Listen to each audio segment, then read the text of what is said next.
Hi guys! For today's video, ayan, andito na naman ang inyong kumaring gala, pagala-gala sa Hong Kong. At ito nga guys, i-check natin kung may balanse pa ba tayo sa ating octopus card. At ito na nga, kailangan natin mag-reload or else maglalakad tayo dito sa Hong Kong. Charot lang. So ayan, nilalagyan na natin ng load para ang ating biyahe ay tuloy-tuloy.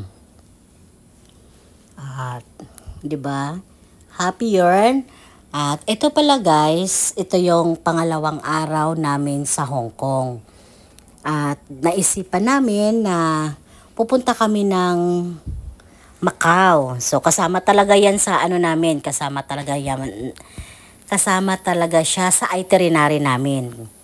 Kasi para hindi rin naman sayang yung pag-stay mo sa Hong Kong, and then so para maiba naman, 'di ba? Kasi sabi nga nila, malapit naman ang Macau from Hong Kong. So why not na puntahan natin at tingnan natin kung ano yung maganda sa Macau. Ayan guys, samahan nyo kami sa aming paglalakbay. At dito guys, naglalakad kami patungo sa terminal ng ferry or ferry terminal. At ang sasakyan natin guys ay yung tinatawag na turbojet. Yung turbojet ay ang biyahe niya nasa 1 oras at kalahati. So sige nga, tingnan nga natin guys kung gaano ka lakas o gaano kabilis yung ferry ng turbojet. Kung tuturbohin ba talaga tayo nito. Charot. So ito na nga guys, naglalakad tayo sa kanilang overpass.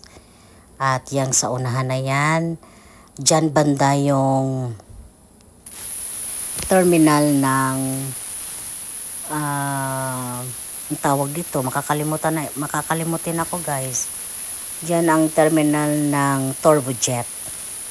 Diba? So ayan, pasok tayo dito. Para lang siyang mall. Pero sa looban yan ay patatagpuan natin yung terminal nila. At ito na nga guys, yan, nandito na tayo. Magbabayad na tayo. Yan, pwede rin kayong magbayad dyan. So kami, sa Pilipinas pa lang, nag-book na kami ng turbojet. Ayan guys, kailangan natin pumila. Kasi dito, dahil tatawid tayo ng Macau, kailangan dadaan tayo sa immigration. Siyalan, di ba? Mag-i-immigration tayo. Kasi sa ibang bansa na tayo pupunta. At ito na nga guys. Dito na tayo. At ito na nga yung Macau, 'di ba? Yan, dito tatawid na tayo. At ipapakita na natin yung booking reference natin. Para tayo ay pasakayin ng ferry. At ayan guys. At ito na nga, nandito na tayo sa immigration. Ayun, turbojet. Ayan guys. Pag 20R, ibig sabihin pag number 20 ako, sa may bandang right. Ito na guys, sasakay na tayo. Yon. Yehe, natuwa ang bata, diba? Char, lakas makabata. Excited na tayo makapunta ng Macau. Ayan na guys, parang ano nang itsura natin dyan, Hagardo Versosa. Fresh na mukhang hindi fresh, charot. At ito na nga guys, nandito tayo sa loob ng ferry, 'di ba? Maraming tao. Ayan. Ako, si Aileen, si Tanita, si Talma. Okay guys? Ang saya-saya, hindi naman halata, 'di ba? Charot. Charot lang guys. At nandito na nga tayo. Ito na, malapit na talaga tayo sa katotohanan.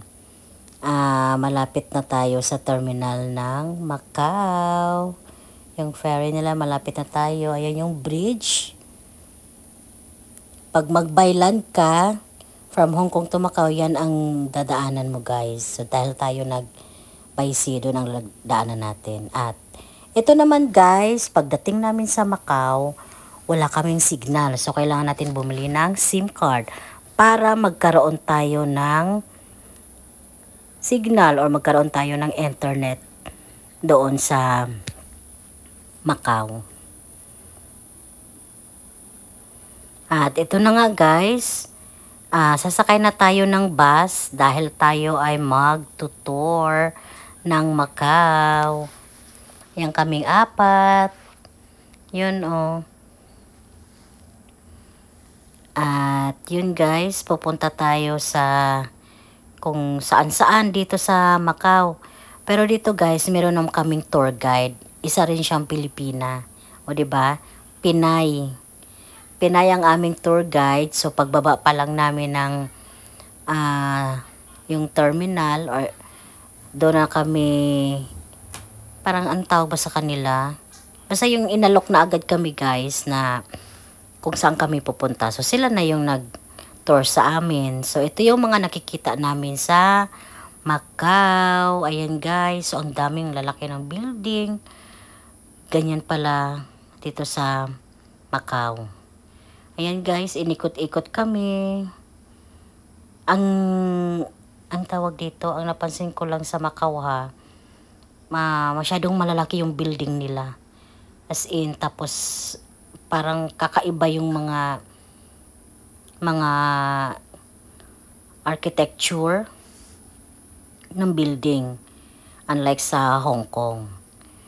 At yung taxi nila guys, so Camry yan, di ba? Pagdating sa Macau, naging taxi lang siya. Oh my, gulay. Talaga naman, di ba? Parang ang yaman nila. Charot. At ito na nga guys, ayan guys, oh yung kaninang sabi ko sa inyo na building, parang kakaiba, di ba? Kakaiba, pakalaki. So parang ang dami-dami nilang mga diamante dito. Charot lang. At nandito na nga tayo guys sa loob. Kung saan tayo nagbi-video kanina. Ayan guys, 'di ba? Sobrang nakakamangha, as in. Ang gaganda. At ito pa, ayan, titingnan pa natin kung anong meron dito sa building na ito. Bakit parang nakaka-amaze tingnan sa labas at lalo na rin pala talaga sa loob. At tingnan pa natin kung ano pang meron dito sa building na to. Oh, Shalan. Diba? Shalan, only in Macau lang. Grabe. Magkano to guys?